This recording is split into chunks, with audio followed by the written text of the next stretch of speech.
Okay, so I just got out of the, I forgot the exact name, but basically Inkblot India Inkblot test panel, which was about mental illness, representation in comics, and so on and so forth. And it was actually really good. And one thing that was kind of cool is there were four girls and 4 guys on the panel, so actual equality. But anyway, 2 or 3 of the people in there were actual psychologists, but they had written books about comics, or they had written for comics. One of them was Gail Simone, I think was her name, and she apparently wrote this story arc in Batgirl, where she goes from being wheelchair bound, being the character Oracle, to overcoming her post-traumatic stress and getting out of the wheelchair.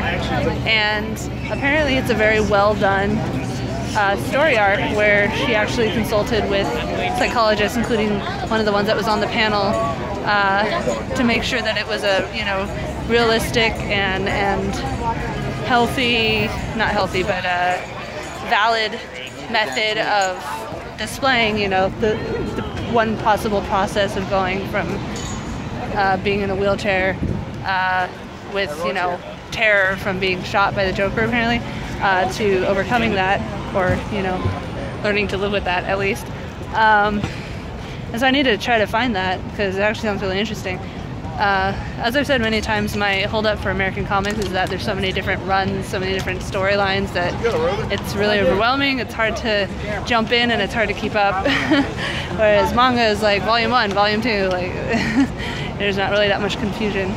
But anyway, I'm going to try to find that. And then afterward, I hung out a little bit because one of the girls there was Jenny, I forget her last name, but she started this thing called Project UROK. I always pronounce it UROK because, you know, Uruk Hai, and that's just what my brain says. But basically it's a mental health awareness thing for nerds. Like, there's interviews with people like Will Wheaton and stuff like that. And anyway, so I went to that panel, and afterward I talked to Jenny, and I talked to her publicist a little bit actually, who came by and was really cool.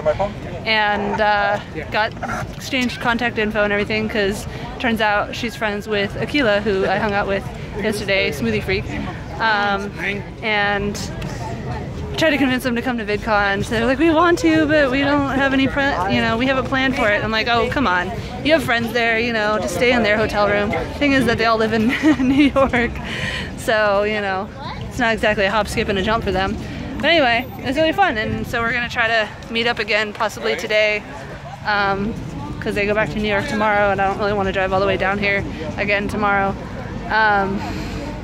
Anyway, I don't really have anything I want to do for the next couple hours, but I thought I'd walk over to the Indigo ballroom and see if I can get to the Nerdist thing, even though I don't really know that much about the Nerdist thing.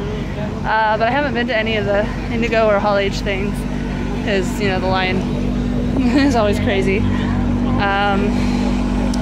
Yeah, I'm really looking forward to when Comic-Con is over. No more lines, no more huge crowds of people, and being able to sit down and collect my thoughts and do a reaction video about everything. Probably one for my other channel. All this stuff I'm pretty much planning to put on CeriGotGame, although I might as well put it on both channels, honestly. I mean, they're my channels. Who cares what I put up on them? But yeah, you know, so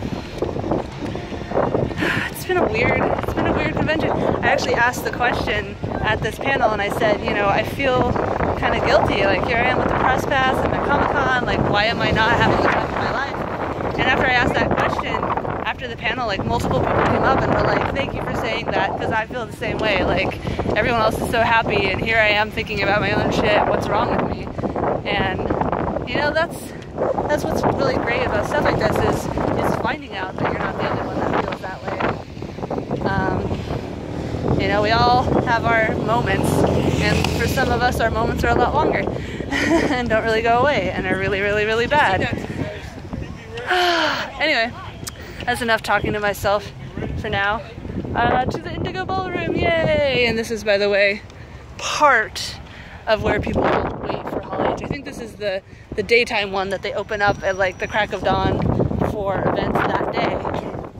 But over there, well, there's the Hilton Bayfront. There's actually like two Hilton hotels. One's inland, and that's the Bayfront one. And then there's this long stretch there where people camp overnight for one panel.